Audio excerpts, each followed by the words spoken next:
Hi, everyone. We wanted to welcome you all and thank you for joining us for our Perspectives on Philanthropy webinar, marking the release of the Giving USA 2024 report data. My name is Adam Miller, and I'm a managing director at CCS Fundraising. For those that may not be aware of who we are, CCS Fundraising is the premier consulting firm helping nonprofits create transformational change for over 75 years. We are thrilled to have thousands of participants from across the country registered today, representing nonprofits of all sectors and sizes. On behalf of our colleagues at CCS, we wanted to start by saying thank you to all of you for the tireless efforts you put into strengthening our communities and making a lasting positive impact. We are eternally grateful for our long-standing partnership with the Indiana University Lilly School of Philanthropy, who prepares all of the estimates for Giving USA. And we are privileged to have with us today Dr. Una Osili, lead researcher for the Giving USA report. The information that you're going to hear today has just been released as of this morning, so you all are some of the first to see and hear it. From a very high level top line, while growth has not kept pace with inflation, the good news is that we continue to see overall generosity and resilience in the giving climate. Please note that the recording from today's webinar, as well as the slides, will be sent out after the presentation. And we highly encourage those of you joining today to ask questions during the program using the Q&A feature in Zoom. I am pleased to now briefly introduce today's speakers. We have with us my wonderful colleague, Aashika Patel, Managing Director at CCS Fundraising. We also have with us Dr. Maria Pruitt, Managing Editor, Giving USA of the IU Lilly Family School of Philanthropy. Donna McKay, President and CEO of the Breast Cancer Research Foundation. Fred Scarborough, EVP and Chief Development Officer, Arkansas Children's Health System, and Julie Lucas, Vice President, Resource Development, Massachusetts Institute of Technology. Thank you all for being here. And for our keynote address, we have Dr. Una Osili, Director of Research, Indiana University Center on Philanthropy, Associate Dean for Research and International Programs, Indiana University Lilly Family School of Philanthropy. Dr. Osili also leads the research and publication of Giving USA. She's an economist with significant experience in research and policy in the fields of household behavior and economic policy.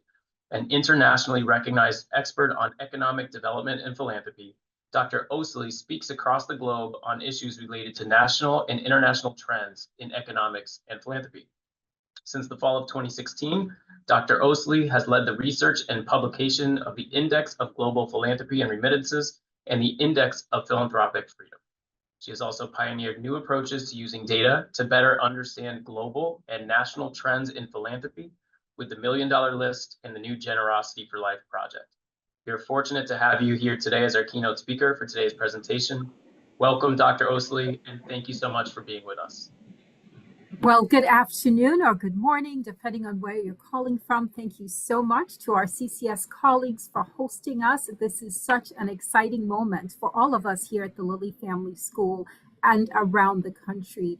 Every year, our team works year-round to provide this data, and we're honored to partner with CCS to share these results. As Adam shared earlier, you are among the first anywhere in the world to hear these results. And so I'm going to take you behind the scenes and share what the top line numbers are, but also a deeper dive into what the numbers mean and how our team is interpreting this data. So thank you again to all of you who've joined. We're honored to have all of you with us. I also want to encourage you throughout the webinar, today's webinar, to share your comments, your questions, your ideas, and also suggestions for future research. We look forward to this release every year, this launch event, because we get to hear from so many colleagues around the country who work in the field and who also have very, I think, timely and relevant questions. So let's get started. I'm excited to share these results.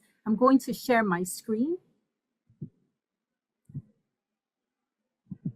And as we said, we are at the moment where we can finally start to share the results. The embargo lifted this morning. Today's webinar is called Perspectives on Philanthropy, and Giving USA provides a very unique and comprehensive set of perspectives simply because this data has existed since the 1950s. There is no other country in the world that has this treasure trove of data on the philanthropic sector, allowing us to see how individuals of all different backgrounds, foundations of all different sizes, but also corporations in different sectors and the nonprofits in small, large, and across the country. So this is truly a report that all of us should be very pleased with because it reflects the collaboration that takes place in the philanthropic sector. Every year, we work with colleagues at the Giving Institute and at the Lilly Family School to produce this report.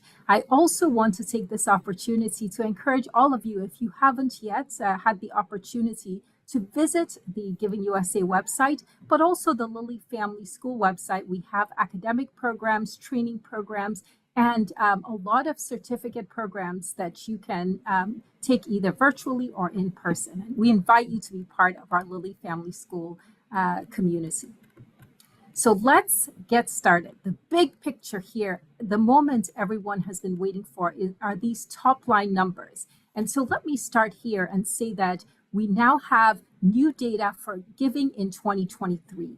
Charitable giving reached over $500 billion, $557 billion. And what we see in the data is that giving grew, but it did not keep pace with inflation. So overall, we have a very strong giving picture supported by a growing economy. However, and there is one small finding that we do have to highlight here, giving did not keep pace with inflation in 2023. This should resonate with a lot of our audiences where we have seen overall economic numbers where in 2023, the economy outperformed expectations. So while economists and economy watchers forecasted a recession, the US economy managed to avert that. And so far, we have had a very strong economy. So when we look at the giving landscape, we see very much the same.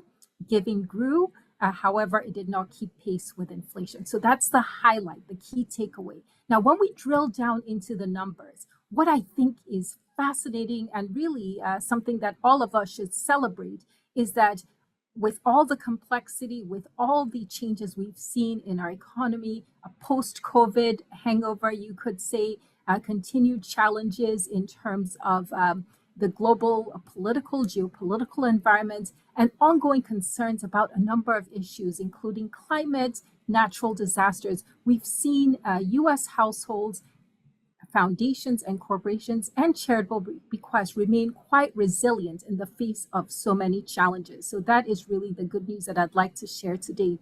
Every year when we release this data, we have a chance to not just look at the present environment, but we also have a chance to look in the past, see how giving has performed in other periods, but also look ahead to the future. And on this webinar, I will share a bit of that look back as well as the look forward. So quickly, when we look back at how giving has fared in the last few years, again, the story is one of resilience. Despite all the challenges associated with the COVID era and the economy in that era, including a recession in 2022, giving did perform quite strongly. And when we look at where we are now compared to where we were perhaps in the 1980s and even in the 1970s, we'll note that individuals remain the lion's share of American philanthropy today. That's at 67% of all giving. The biggest change when you compare our picture today with what it looked like in the 1980s, for example, is that foundations were a relatively small slice of the pie. They were 6% in 1983.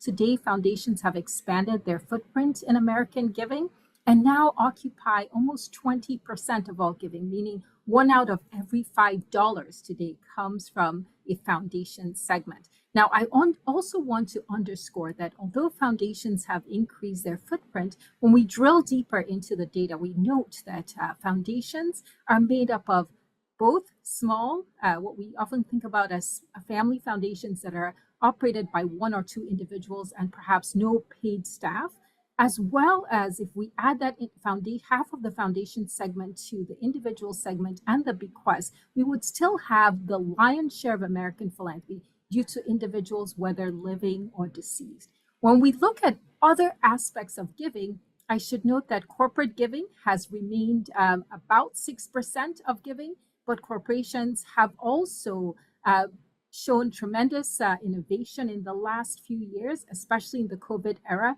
Many corporations stepped up their giving and also embarked on a lot of innovation with respect to how the giving is done. That has included matching programs, more strategic approaches to giving, but increasingly sponsorships, other kinds of collaboration with nonprofit partners. Finally, I want to highlight the bequest area because it's another part of the giving landscape that has grown tremendously. We expect and forecast with the demographic portrait of the United States that charitable bequests will continue to grow as we have perhaps a record number of older Americans who are reaching their peak giving years and have also accumulated assets and are now in a position to make significant charitable commitments. So key takeaway, individuals remain the key driver of American philanthropy, and foundations have expanded from 6% in the 1980s to now a new high of almost 20% of overall giving. Now, for the other top line result, you can see that giving grew, as I shared, but it did not outpace inflation.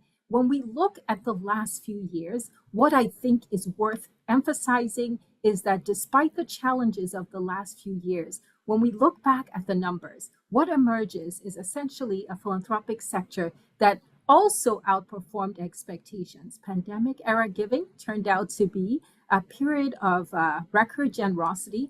2021, even after adjusting for inflation, remains our best year of giving on record. What this tells us is that in moments of adversity and challenge, Americans stepped up in their giving, individuals of all different backgrounds, but we also saw foundations and corporations expand their giving. Many of them adopted new practices, leaned into unrestricted giving patterns and practices. We also saw many corporations really think about how they could support the nonprofits in their communities. So, of course, the story of the pandemic is still being written and data continues to emerge about how Americans are giving. But I think the reflection, looking back at the data today, is that many did not expect the philanthropic sector to emerge from this period with as much resilience, innovation as we see in the data, and also the new ways of giving that are beginning to take hold and new approaches within the foundation and corporate sectors. As we think about the last few years, this is the look back era, we have also noted that the pandemic was not the only challenge that we've confronted as a philanthropic sector. In addition to some of the issues that have already been highlighted, I want to also mention that our team has been looking very closely at the impact of tax policy shifts starting in 2017. That's something that's going to continue to play a role going forward. And we also note that if this were a play or some kind of a theater performance, we would also note the central role that the economy has continued to play in the giving landscape. Just to ground our conversation today, I want to highlight that the past few years have included a recession in 2020, but we've also had record inflation. In fact, you'd have to go back to the 1970s to see the levels of price increases that we've had to contend with.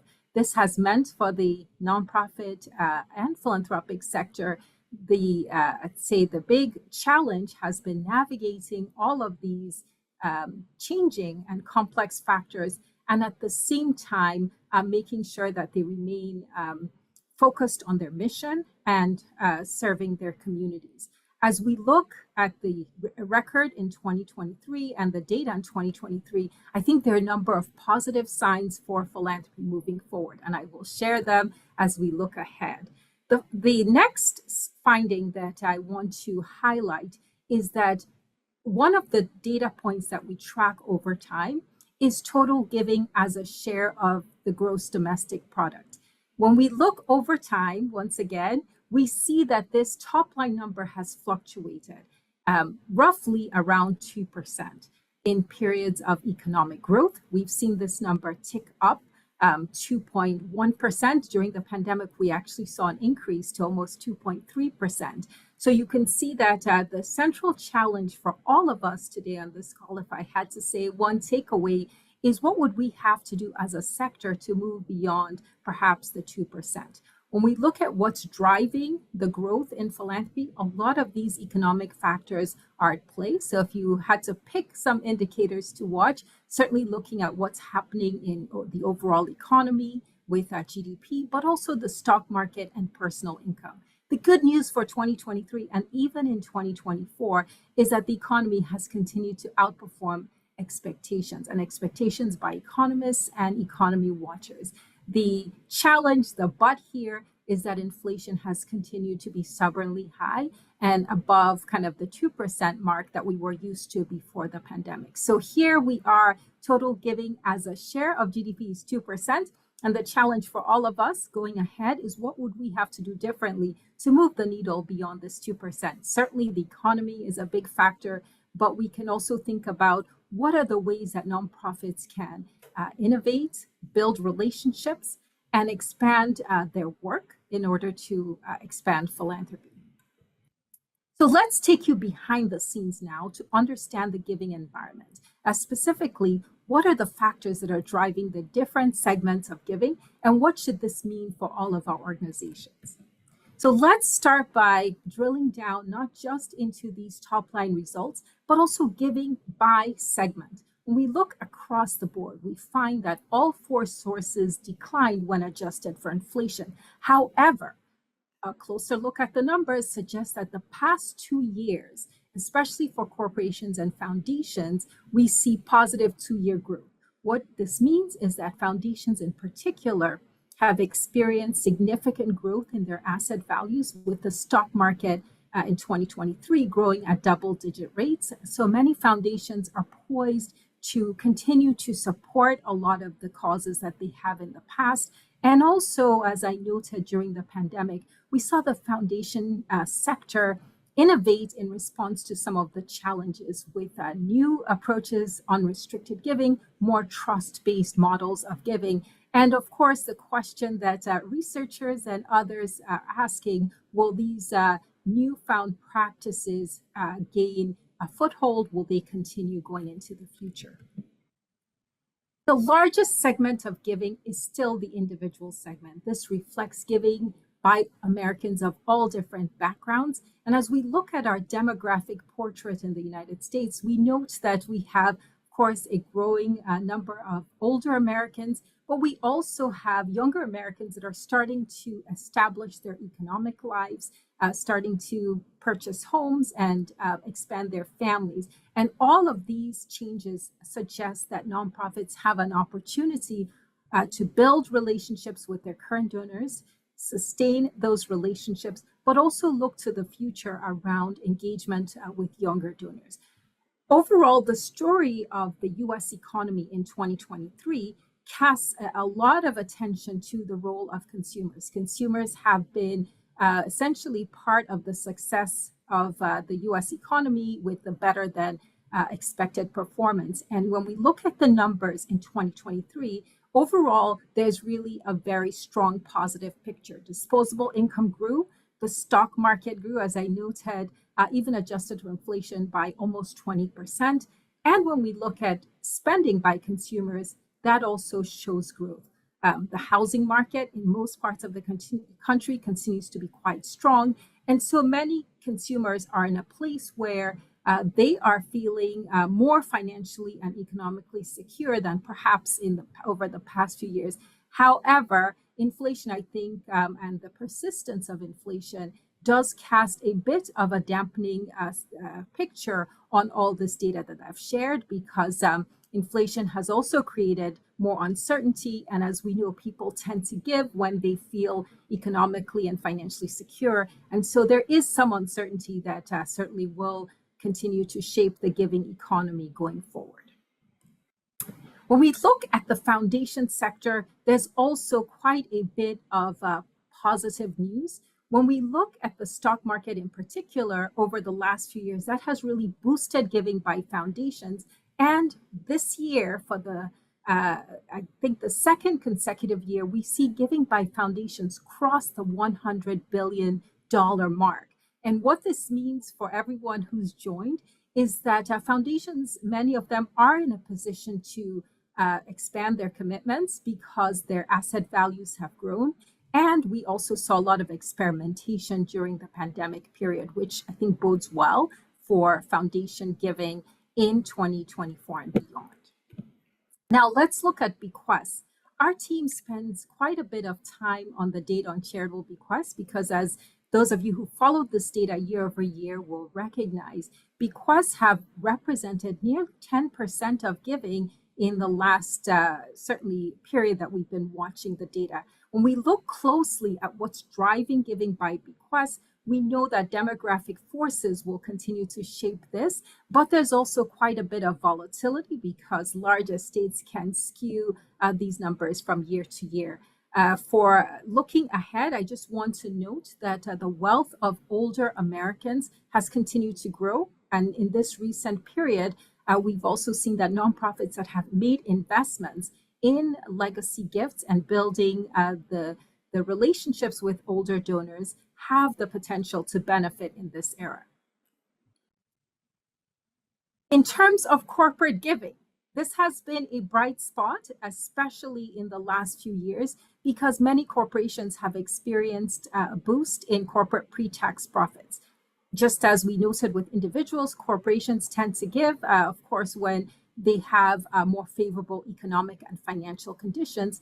And for many corporate donors, this has been a favorable environment because financial markets have been performing relatively well as the corporate revenues and pre-tax profits. What we also note is that giving by corporations, although I've noted some of these positive headwinds in the last few years, remains at about the same percentage of overall giving as it was in the 1950s and even 1960s. However, when you drill down into the numbers, what I also want to emphasize is that corporations are also experimenting with many different forms. We've seen corporations, of course, move to a more strategic approach, but we've also seen new models that include not just traditional grant making, but impact investing, corporate sponsorships and marketing, and corporations emphasizing that they have many more resources at their disposal than what's in the philanthropy bucket. And so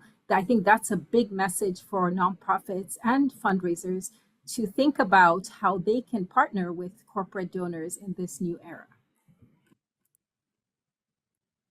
As we look behind the scenes and also try to share what's happening in the giving landscape, this is a good time to reflect on the destination of charitable giving. As we look at the data, and our team spends a lot of time with these data every single year, one finding that has captured our attention, and certainly I think those who follow this data very closely, is how the destination segments of giving are shifting. Now, when Giving USA was first produced in the 1950s, religious congregations made up 2/3 of all giving. Today, what we see is that religion and religious congregations make up their lowest share on record. So just to give you a sense of what this looks like, in the 1980s, we still had religious congregations making up about 60% of all giving. Today, that is down to roughly 25%. And in 2018, it was about 30%. So it seems to all of us who are watching this closely that one simple, perhaps, reflection is that the religious congregations have reduced their share. Some would say their market share has declined. But perhaps it's also worth emphasizing that religious values and certainly orientation shape giving in all of the sectors. Many donors, when you look at surveys and also interviews with donors, religious values will continue to shape giving, but many donors are giving beyond just their congregations. The other finding that I want to highlight is that we've seen growth in many new areas that did not exist back in the 50s and 60s. So certainly climate philanthropy is on the rise. We note that many young donors are drawn to giving to the environment, and that has been one of the fastest growing segments of giving in the last decade. We also should emphasize that human services and education remain top destinations of charitable giving. You can see the the shift from the 1980s to the current period, but also that the main areas of giving, religious congregations, human services, and education are still sort of that top three has continued even in this era.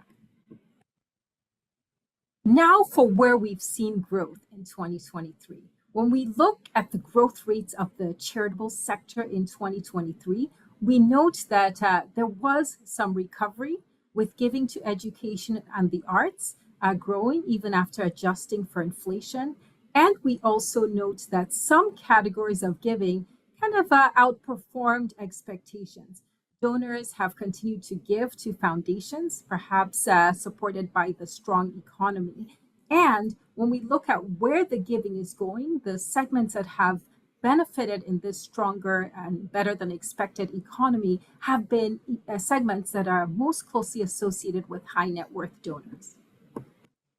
As we reflect on these findings and what they mean, Giving USA allows us to look certainly in a longitudinal view and see how the giving economy has evolved over time, but it also gives us a window into the future. While it doesn't predict the future, it certainly gives us some insights as to where the growth is likely to take place. So let me just share a few of our reflections on the future of charitable giving with the Giving USA data for 2024 as a bit of a backdrop. So let's emphasize that there were some areas of giving that did experience some challenges in 2023. We note that the religious segment, giving to congregations, did not keep pace with inflation. In other words, the growth was perhaps dominated by what we saw with inflation. We also saw that giving to international causes, which has had a period of growth with many of the international crises that we've experienced, also did not exceed inflation. But overall, we saw growth in many of the giving segments. What this reflects perhaps is, as I noted, the combination of all the complex forces that are shaping philanthropy in this era. The role of the economy, the role of the geopolitical environment, and also the importance of innovation, adaptation, and resilience. When we drill down into the numbers, we tend to see that the subsectors that have been able to recover since the COVID era are certainly ones that have adapted, and this is true also of the nonprofits within those sectors, the ones who've adapted to this changing climate and who have actually built more of the factors that can help build success in the future. In summarizing the results for 2023, there's a lot of optimism in the philanthropic sector today. Why? Because when we look at the overall economic data, it shows us that the economy is growing, and this is true for 2023 as well as 2024. A strong job market data, certainly the stock market outperforming many of the expectations. And when we look at the housing and labor market data, unemployment is quite low, housing prices remain quite high. So many Americans are in a position to give. There is a but, however, as I noted, inflation continues to be quite high, which does cast a bit of downward pressure on many consumers and perhaps creates more uncertainty about the future. Another place that we are paying close attention to here at the Lilly Family School is how technology will shape the sector going forward. And importantly for all of us, the demographic shifts that we're seeing with older donors beginning to reach their peak giving years, as well as younger donors starting to take center stage. Many nonprofits will have to adapt to the needs and motivations and values of these younger donors. The good news is that the nonprofit sector has shown resilience and innovation in this era of complexity and challenge. I have been very interested in all the new ways that donors now have available to give, new vehicles, new channels, and new methods of giving. So this is an era where generosity is expanding, and we have, of course, ways of measuring some of those new forms of giving. One interesting data point that we have been able to track over time is online giving. We saw a bit of an inflection point during the pandemic where online giving exceeded 10% of all giving for the first time. We also, as we look into the future, we note that legacy gifts are likely to take a more important role in the future. The importance of retaining donors is a theme that many nonprofits have continued to return to. The pandemic era allowed many nonprofits to gain new donors, to expand their donor base. And the central challenge ahead is how to retain some of those donors while expanding the pipeline by building relationships with younger donors. Finally, this is an era of a lot of, I would say, kind of experimentation. We've seen experimentation in the philanthropic sector overall, with many funders, nonprofits, and donors being willing to try new approaches. With artificial intelligence, that was a big theme for 2023. We note that there are new possibilities for nonprofits, for fundraisers, and also donors. But once again, there is both optimism, but also some healthy skepticism about how new technology can allow nonprofits to build trust with donors, to engage donors, and ultimately to build meaningful relationships with donors and with stakeholders. So with this, I'd like to say that the Giving USA data shows us that giving has a bright and very, I think, positive future, but it's also going to be up to all of us in the philanthropic sector to continue to engage and build relationships with all of our donors of all different races, ethnicities, and backgrounds. And so with this, we'd like to turn it over to, of course, our panel, our moderator, but also to all of you. We'd love to hear what your surprises, what your top trends are, and what you're taking away from this data. So I will stop sharing and turn it back over to our moderator. Thank you. Dr. Osili, thank you for sharing the latest data with us. We have so much to discuss, and I want to take a moment to reintroduce our panelists before we begin. I'll share some key details on their experience and their accomplishments to give all of you on the line a sense of what has shaped the perspectives that each of them will share with us today. Please join me in welcoming Dr. Anna Pruitt, who is Managing Director of Giving USA at the Indiana University Lilly Family School of Philanthropy. In addition to leading in this role, Anna also works on the Philanthropy Outlook, a report that projects charitable giving for the next 2 years and explains how economic variables impact those projections. Anna has cultivated a unique perspective on the most pressing current topics for donors, fundraisers, and nonprofit leaders, as well as concerns on the horizon for our sectors. She joined the Lilly School of Philanthropy in 2017 and holds a PhD in English from the University of California, Davis, UC Davis, and has built a career translating complex research into actionable insights. Fred Scarborough is the immediate past chair of the board of Woodmark Group, a nonprofit organization whose members are premier children's hospitals in the United States and Canada. He has been a key leader at Arkansas Children's Health System since 2005, serving as Executive Vice President, Chief Communications Officer, and Chief Development Officer. As the former president of Arkansas Children's Foundation, he led the team to achieve the highest fundraising years in the organization's history, leveraging a metrics-driven approach in all areas of resource development. Fred has been honored both locally and nationally, receiving the Lifetime Achievement Award from AFP Arkansas and named Arkansas Business Nonprofit Executive of the Year in 2021. Donna McKay is the president and CEO of the Breast Cancer Research Foundation, BCRF, the nation's highest rated breast cancer research organization dedicated to preventing and curing breast cancer by advancing promising research.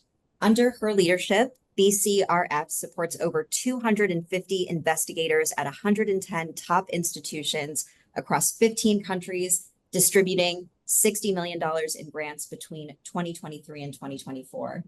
Donna has more than 30 years of nonprofit experience, and prior to BCRF, she led Physicians for Human Rights, PHR, to historic growth, transforming the organization and expanding its medical and scientific partnerships. She also held senior roles at the American Civil Liberties Union, the ACLU, and UNICEF USA.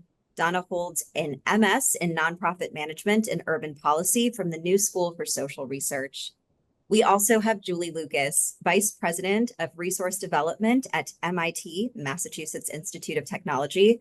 Julie has served in this role since 2014, and she directs the Institute's fundraising enterprise, securing resources to ensure that MIT's leadership remains in higher education. She led the MIT Campaign for a Better World, which concluded in 2021 after raising more than $6 billion to help the people of MIT tackle humanities' greatest global challenges. Under her leadership, the Office of Resource Development has exceeded its annual fundraising target of $500 million in the past 7 years, including a couple of banner fiscal years with results upwards of $900 million. She has more than 25 years of experience as a development professional and currently serves as the chair of CASE 50, the Council for Advancement and Support of Education group that includes the top 50 fundraising institutions in the world.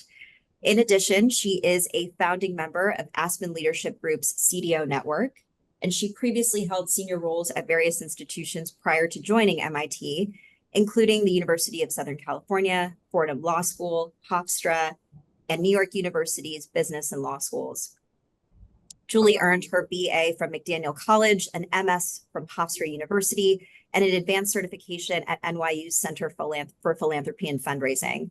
She also completed an executive education course in strategic management at the USC Marshall School of Business and the executive certification in management and leadership program at the MIT Sloan School of Management. Many thanks to each of you for sharing your insights with us. Let's begin with some general reactions to today's Giving USA 2024 presentation. Julie, if I can begin with you, were there any data points or trends that stood out to you as particularly surprising or confirming of what you've observed in the field? I'm curious, how do you integrate these insights into your strategic planning and daily operations?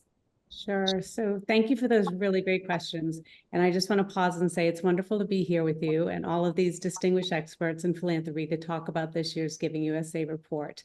To answer your question specifically, there were 4 points that really stood out to me. First, and not surprisingly, as you noted, I have worked in higher education sector for nearly 30 years and have seen firsthand that education can positively change lives. And so I was very pleased to see that giving to education reached a record high of nearly $88 billion in 2023, and that the sector has been at its strongest in the last 5 of the 5-year periods. So that was number one. The second was that the report really confirmed what we are seeing and experiencing in the field, that giving by individuals is continuing to shrink as a share of giving over time. And I think this really highlights the need for organizations to focus on donor engagement and stewardship so that they can retain those current individual donors and also secure new donors moving forward. The third thing that stood out was that it was just really interesting to see the bequests grew in 2023, and with demographic and economic factors indicating that bequests will continue to be an important area of giving. We at MIT are looking very closely at how planned giving program mix and how we are marketing it to our donor community. And fourth and finally, it was encouraging to see that giving by foundations reached the second highest level on record, and that foundation giving has grown from 6% of the total to 19% of the total in the past 40 years. And just in closing, 4 8-figure gifts to MIT this fiscal year were from foundations. And in fact, earlier this month, we just closed a $40 million gift from a foundation. Congratulations on those recent gifts, Julie. Donna, what are your reactions? Hi, well, Aashika, nice to be here, and I want to thank you for inviting me to participate in the discussion today. I'm really thrilled to be among such impactful change agents for good, and I'm looking forward to learning from you all, and I've already learned a lot from the questions in the chat. So last year, the Breast Cancer Research Foundation provided over $60 million in scientific grants to more than 250 researchers in 15 countries. And while we are a grant maker, we have to raise those funds every year. And our sectors and our streams are the same as those covered in the report today. So this data is really helpful to us. And I know it is to all the people participating today, because we use this report when we talk to our board and our stakeholders to talk about sort of consistencies and benchmarking and where we are. So this is so valuable to us. There really weren't very big surprises for us in the data in 2023. our fundraising experience very much mirrors what we see in the data from the report. We were fortunate that we had experienced higher percentages of growth. We're up considerably over the rate of inflation from prior year due to probably a number of factors, but and that's taking out charitable bequests, which we also were very fortunate to have received a very large bequest last year. So given that the sectors that we're seeing that growth in, we actually expect to see that growth continue. So we saw nice growth in our corporate partnership program, major giving and events, peer-to-peer fundraising, and charitable bequests, as I just mentioned. Every area, with the exception of one, is raising historic highs for the organization. The one area where we have seen a softening over the last 2 years is in smaller gifts, the everyday donors online in particular. It's like certain platforms like Facebook aren't performing as they had been before. And it's really being that decline in revenue is really being driven by fewer gifts, not in a decrease in average gifts. So the mid-level and the smaller giving programs continue to soften, but all other areas are up. So we very much mirror what we saw in the report today and heard about. Donna, thank you, especially for those insights on mid-level giving.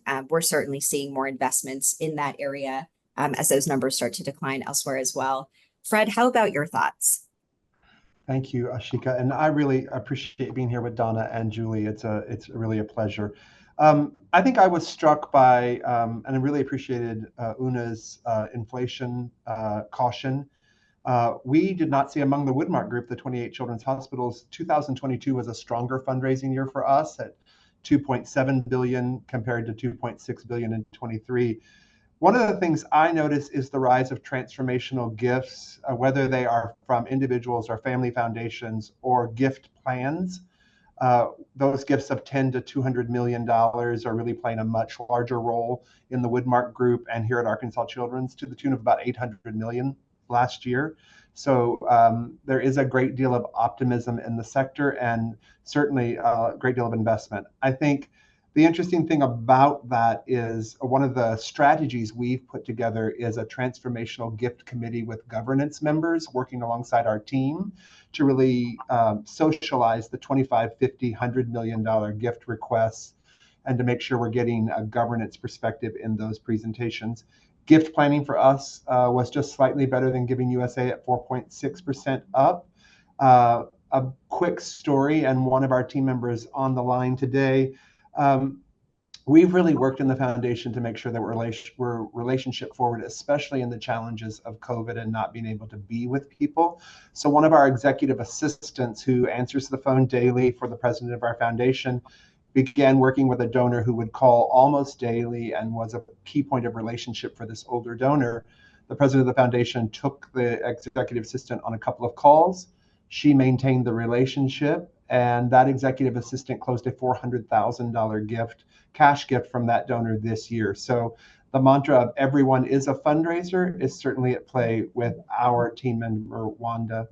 The other thing I would say to you is that unrestricted gifts are on the rise for us. That's a strategy that we have really spent some time and effort in, and I think that has been emboldened by bequest giving as well. And then you ask about strategies, and I think there are a couple at play: pilots and tests of change, donor retention efforts, and new approaches. We, Arkansas and Woodmark Group, are really looking at an analytics maturity journey, trying to make sure we're maximizing the data and really working on pilots and new approaches. I think we've just announced a partnership with the Lilly School so that we can really enhance the data we collect. And then finally, building out our coalition. We're 28 today. We just welcomed Sydney Children's and Nemours Children's. And we're looking for 2 more members so that we can have the broadest coalition of members working to advance child health. Thank you, Fred. You mentioned 2 things, being relationship forward and heavily leveraging your data analytics as 2 components to really take the findings from Giving USA and activate the work that you're doing into meaningful strategy. Let's move to some reflections on the current climate and its impact on giving. Donna, given the significant economic fluctuations and the resilience of charitable giving we've seen in 2023, how has BCRF adapted its strategies to maintain donor engagement and support? And furthermore, what lessons do you think other nonprofits can learn from in your experience of navigating these challenging times? That is a big question. We just came off of a 9-month strategic planning process. And as a result of that process, we're making some major investments. And maybe this is a little bit atypical, but we're really investing in order to grow.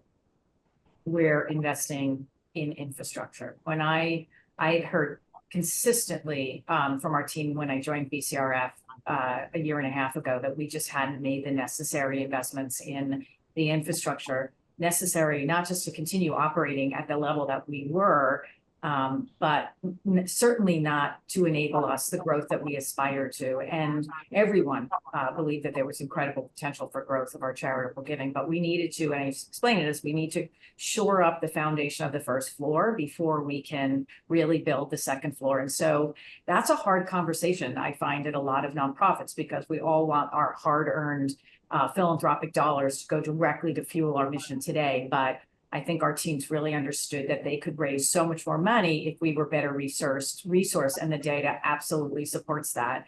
So we're making investments in things like IT and data analytics, finance, and human resources. We're expanding our team. We'll be adding about 50% new staff to the team in the next few years, and we're investing more in the staff that we have.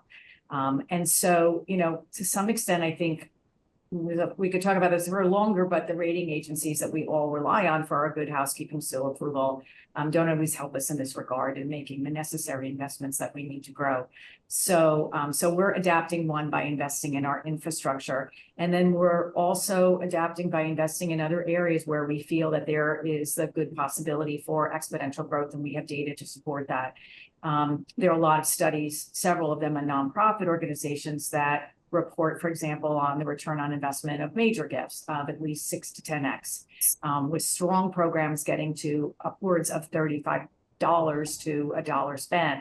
Our major gift program, when we did our analysis, was about $20 raised for every dollar that we spent, which is a really terrific number.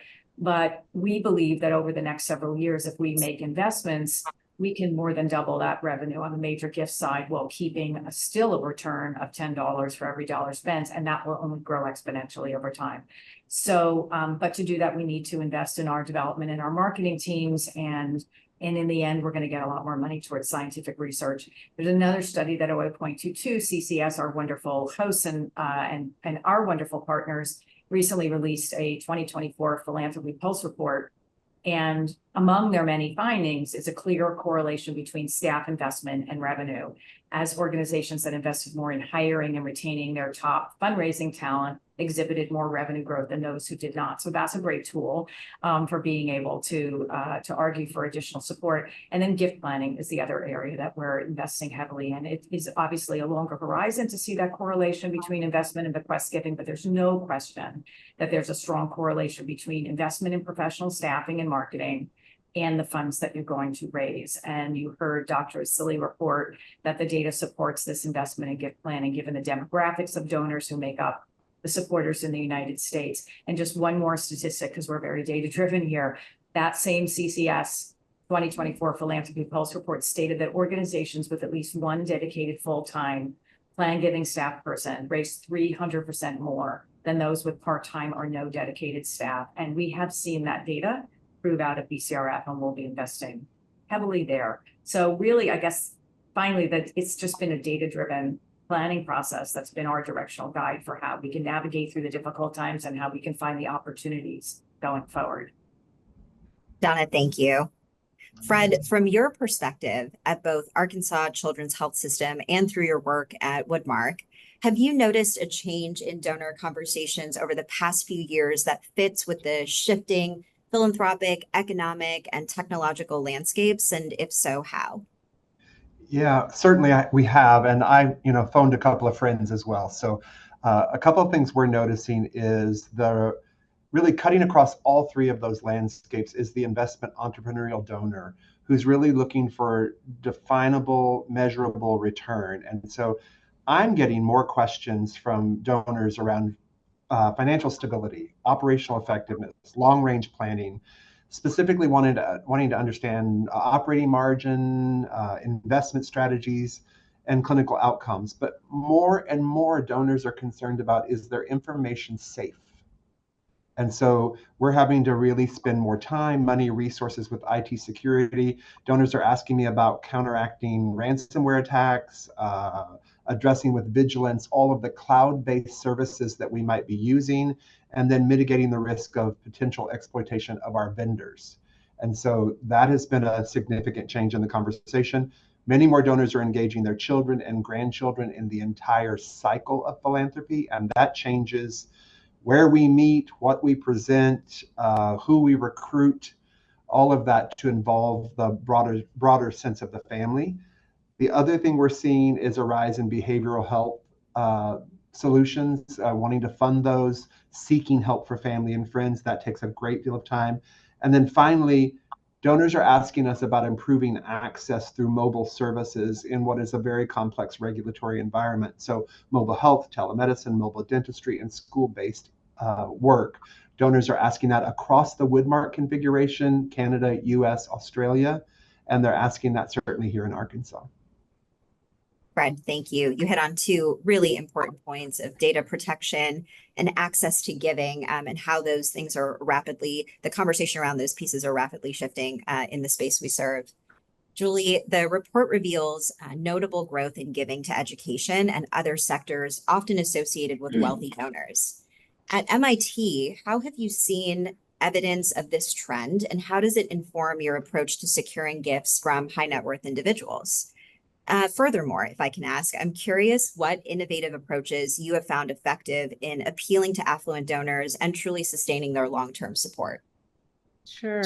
It was really interesting to read in the Giving USA report that the mega gifts by individuals totaled just over $8 billion in 2023.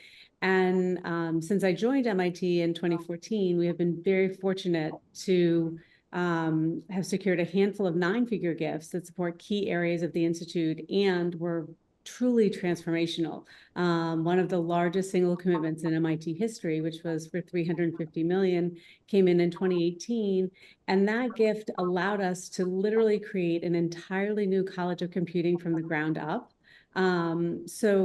However, that said, when it comes to larger gifts, the real sweet spot for MIT is the 8-figure gifts. And you had mentioned our Campaign for a Better World that concluded in 2021.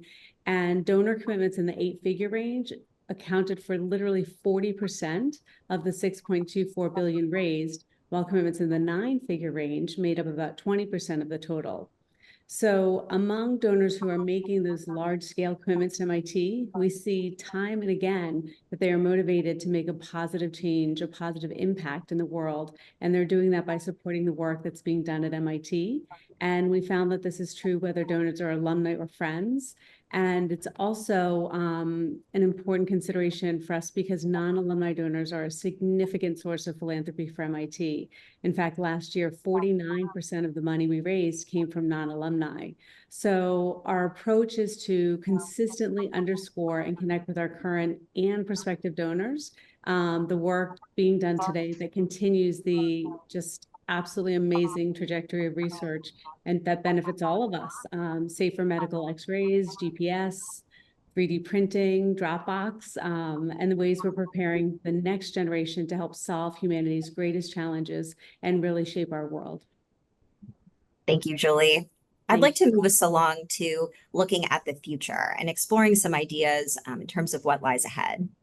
And reflecting on the 2024 report, are there specific data points that you believe highlight temporary trends versus those indicating long-term shifts in philanthropy? And how should organizations balance their strategies between addressing immediate concerns revealed by the data and preparing for more enduring changes, such as the rise of AI in fundraising?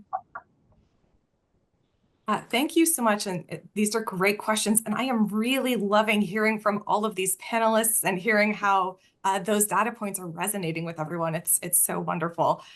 So let me just start by saying, Una touched on this, of course, but what we see is the last few years have been highly, highly unusual between the COVID-19 pandemic, the movement for racial justice, the recession, the recovery from the recession, the fact that actually the markets bounced all the way back. And in fact, we had like a really strong run there for a few years. So something that seems a bit temporary to me is how a bit volatile and reactive the individual giving space has been in the past couple of years. It's just been a really unusual run.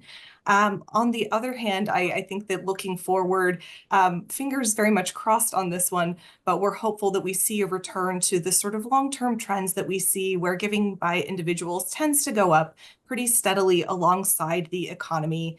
Economic growth and growth in individual giving tend to go hand in hand. So I am hopeful that we continue to see that going forward. I also wanted to mention that although it's important and we should definitely acknowledge that individuals is shrinking as a share of the total, it's still, when we say it's by far the largest total, I think it can be helpful to put some numbers to that. So when we add up giving by individuals over the last 5 years, that's 1.8 or $1.9 trillion, depending on whether or not you're using current or inflation adjusted dollars. And, that's trillion with a T. If you add up giving by foundations, it's a little bit closer to, 480 billion. That's an incredible amount of money too, but that's the difference between billion and trillion. So individuals are going to continue to be an important part of the landscape going forward. In terms of long-term shifts, giving to human services, as we saw, it's now the second largest share of giving, and it's experienced growth in 3 of the last 4 years. And this does seem to be a little bit different. So in the past, of course, we've seen human services grow in response to times of great need, for instance, the Great Recession. We tend to see giving in this area kind of slow down a little bit after those kinds of moments of great need. And that's not what we're seeing. We're seeing human services continue to be really strong. So that to me is really interesting and something that we'll be looking going forward. I also think in terms of long-term shifts, we're going to see the fact that giving is getting more sophisticated. It's not going to go back, right? So giving vehicles are more and more popular, and they're here to stay. I'm pleased to see so many people in the Q&A asking so many questions about donor advised funds because they are indeed really important. So just looking at fiscal year 2023, the sum of contributions to 3 large DAF sponsoring organizations that release reports totaled $22 billion. And the year before that, it was $28 billion. Again, that's just 3 donor advised fund sponsoring organizations. That's not the full amount. That's just 3 that we're looking at year over year. So people are right to say, where are donor advised funds here? How are we thinking about them? They're going to continue to be important going forward. And as a brief note, donor advised funds, we are counting those gifts when people initially make them. Usually it's individuals making them. That's counted under giving by individuals. That's part of that giving individuals number. Then over on the uses side, we're counting those gifts to the DAFs where they're counted in whatever category. So if you give a gift to the DAF at Indiana University, that's going to be in giving to education. If you give one to Fidelity Charitable, that will be in public society benefit. All of this to say, giving by DAFs is going to continue to be important. Giving from foundations also going to continue to be important. Foundations reaching the 100 billion mark, 2nd year in a row. That is a very big deal. Something we talk about a little bit less, but also important. Giving to foundations actually surpassed giving by foundations in 2021. So that just means that's more money for foundations to grant out going forward. And I think that something that's really important here is also to remind people that very few people give only through their foundation or only through their donor advised fund. Most people give in a variety of different ways, especially among the high net worth donors. So, it's just important to be speaking to people about making sure that you're understanding the best way that they want to give and that they're understanding how best to leverage all of their assets. So I think that really thinking, taking into account the sophistication and asking questions and learning as much as you can. People are on the right track in the comments. I'm glad to see it. And I think that that's going to be key going forward is really understanding all of these different vehicles. Anna, thank you. Fred, if I could turn to you and ask you to add to Anna's perspective, how do you at Arkansas Children's Health System balance prioritizing immediate funding needs with some long-term strategic goals? And more specifically, how do you identify and address emerging needs in the context of ongoing projects and institutional priorities? It's a huge question, and I appreciate it. And I would just look to the screen and say, we've all mentioned multiple decades of experience. And while I would just tell you that Julie, Donna, and I are three of the youngest people I know with multiple decades of experience, the philanthropic sector is maturing, right? We know that. It has certainly changed over the last 30 years. And I think the same thing is happening with the donors. So I don't look at the rise in family foundations as a rise in foundations. I look at it as a vehicle for individual giving.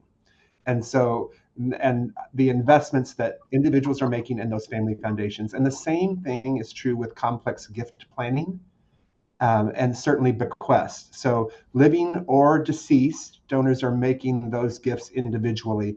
So what I would say to you is long-range planning is the name of the game. And what we have going on here at Arkansas Children's is I regularly work with, the chief strategy officer, the chief financial officer, chief medical officer, the president of our foundation, the CEO, the CIO.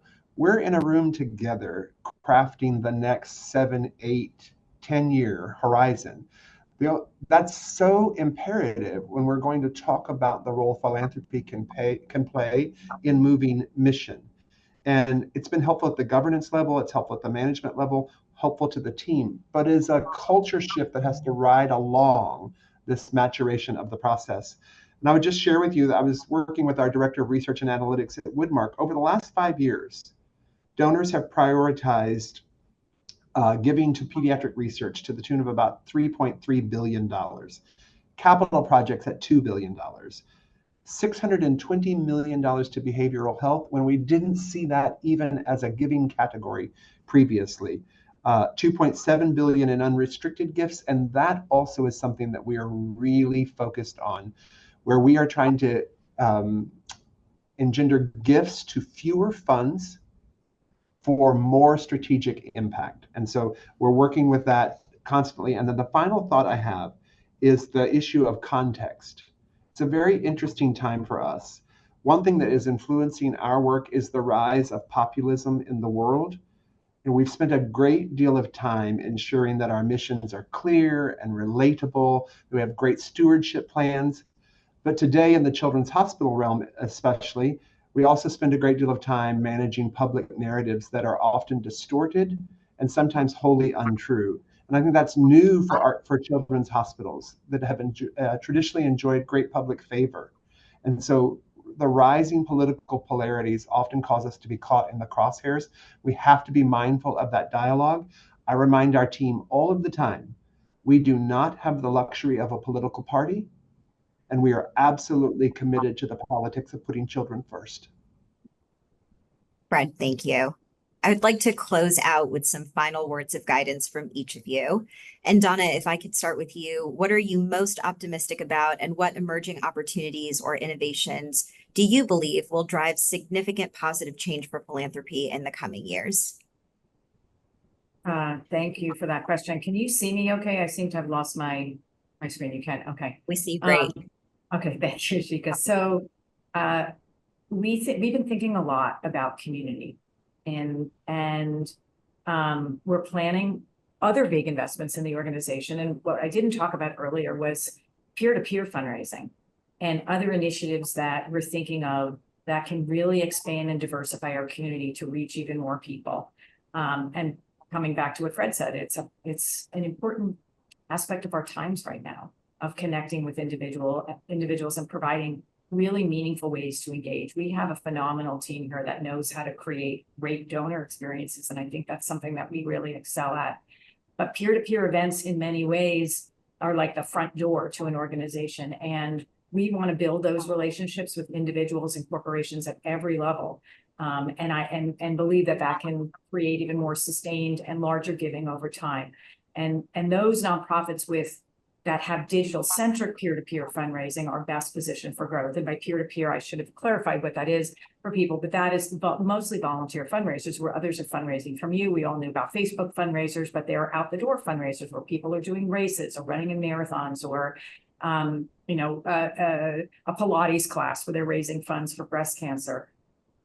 And it's interesting because when I was reading the report initially, looking at the number of individual donors going down, which is true in the numbers for us, we can't count the same way that we used to count, because the more that we see individuals giving through peer-to-peer events, I worry that those numbers are getting lost, right? If somebody is handing in that gift, but they had 1,200 people come to their event. So it's just something to keep in mind as we think about those trends. But we're finding younger donors that are supporting our mission now. We know that Millennial and Gen Z donors participate in more peer-to-peer campaigns than their Gen X and certainly than their Boomer counterparts. So we're thinking a lot about community and where to meet people where they're at and how to support different kinds of activations and platforms that will attract those younger donors. And also, the events can provide great opportunities for our corporate partners to engage in because they're looking for more employee engagement opportunities, and this can be a way for us to fulfill that.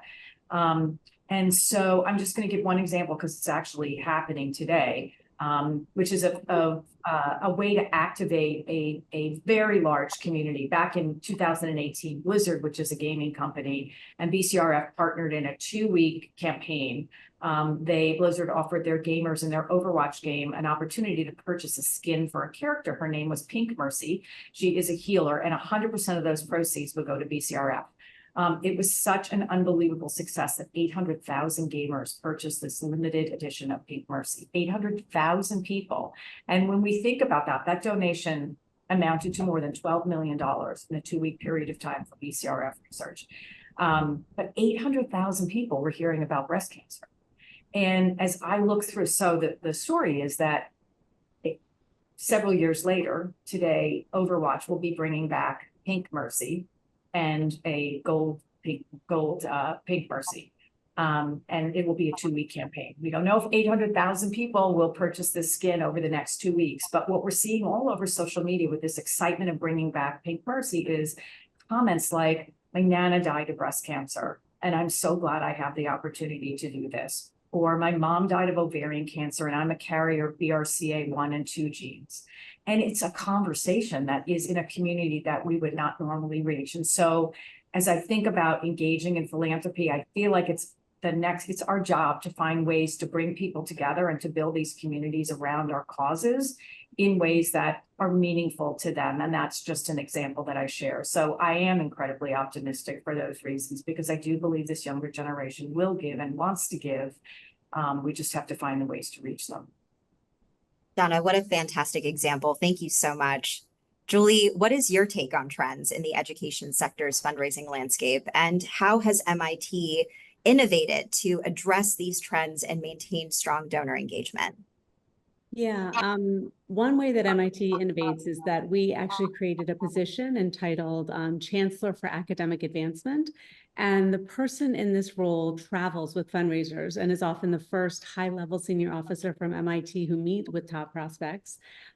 He has been in this role for 11 years now. He has met with over 3,200 prospects over that time. He is a longtime faculty member who is very well known and respected. He has taught more than 20,000 undergraduates and supervised 50 doctoral students, and his online classes have engaged more than 2 million learners worldwide. So he is extremely well known and very, very highly respected. He has become really an essential partner to our team in ongoing the qualification, the cultivation, solicitation, and stewardship efforts. And after learning about the philanthropic interests and inclination of these potential donors, we're in a really strong position to engage them more deeply with subject matter experts. And another important trend, just picking up on, Anna, a lot of what you were talking about, the donor advised funds or the DAFs, In 2017, we began offering alumni and friends the option of establishing a DAF at MIT, and the program has seen almost $100 million in contributions, from which more than 20 million has been granted to MIT purposes. So we have found that DAFs help the organization in many ways. First and foremost, they facilitate complex asset conversations. They also give donor advisors the option of reoccurring grant making and providing charities a consistency in gift receipts. And finally, offering succession options, not only for charities to directly benefit, but also for subsequent generations to become engaged as philanthropists. And I'll just close with one more compelling trend, which is cause-based fundraising. And I spoke about this a little earlier when I shared what motivates the donors who are making large-scale and mega gifts to MIT. And through our donor cultivation, our solicitation, our stewardship efforts, we strategically connect donors to cause-based philanthropic interests with work being done across all of the disciplines at MIT. And that's work that is tackling and solving big challenges around everything from Alzheimer's to prosthetic limbs, from AI to environmental sustainability. And these donors who focus on how their gifts can have the biggest and the most positive impact on the world, and through our cause-based approach, they are choosing MIT as a mechanism for achieving that impact. Julie, thank you. Few organizations have the volume of giving that MIT does. And I know everyone on the call, I certainly have benefited from you sharing just your insights and your experience with us today. Thank you. Thank you. I'd like to close with you. What should nonprofit leaders focus on as key takeaways from this year's report? And how can these insights help organizations navigate the challenges and opportunities that we're experiencing in today's philanthropic environment? I think that phrase challenges and opportunities is just right. So as we've heard, we can't say that there are no challenges. We know that there are challenges, and all of our speakers today have spoken about it so helpfully, I think. And it's things, not only are we facing kind of an unusual set of years, but we also know that there are fewer households giving. That's not a short-term trend, that's a very long-term trend that we're seeing. And so we have an interesting opportunity, and really, I think, a shared responsibility as a field to help build the pipeline and bring people in. From my view, to highlight something that a lot of our panelists have spoken about today, planned giving and bequests is maybe one important way that people can really work on this. So there are a lot of studies that show us that bequests remain the most popular giving vehicle. That's something that, people feel that they can do. And of course, we see that among the sort of high net worth donors, but we also have a recent study, not from the school, but it's out there, about mid-level donors. And they are also incredibly likely to make a bequest. And mid-level donors are great also because they tend to be very consistent. They also tend to be volunteers. So these are your folks who are really involved and dedicated to your organization over time. And from my view, this is an opportunity for nonprofits to say, hey, if you care so deeply about this, please bring your kid next time you're volunteering. This is an opportunity for you to share with your family. Why is this organization so important to you? You've made a gift to us every year for 10 years. You volunteer your time every week.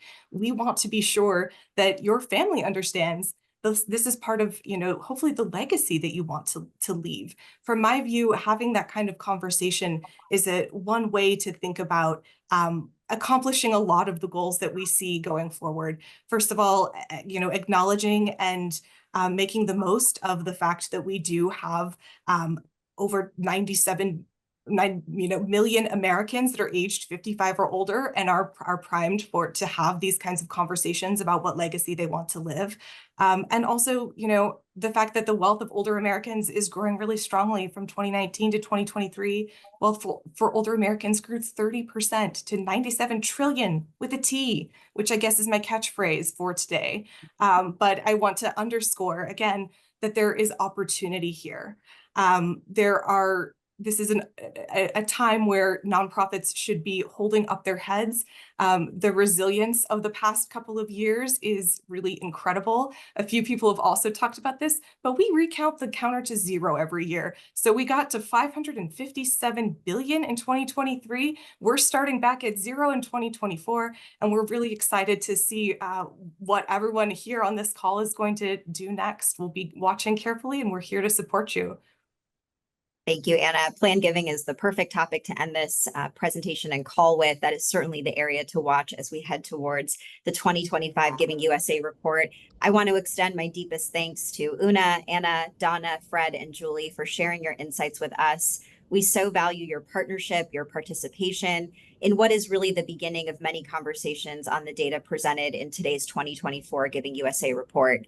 The recording from today's webinar will be distributed via email following this session. On behalf of CCS Fundraising, the Lilly Family School of Philanthropy, and our presenters, thank you all so much for joining us today.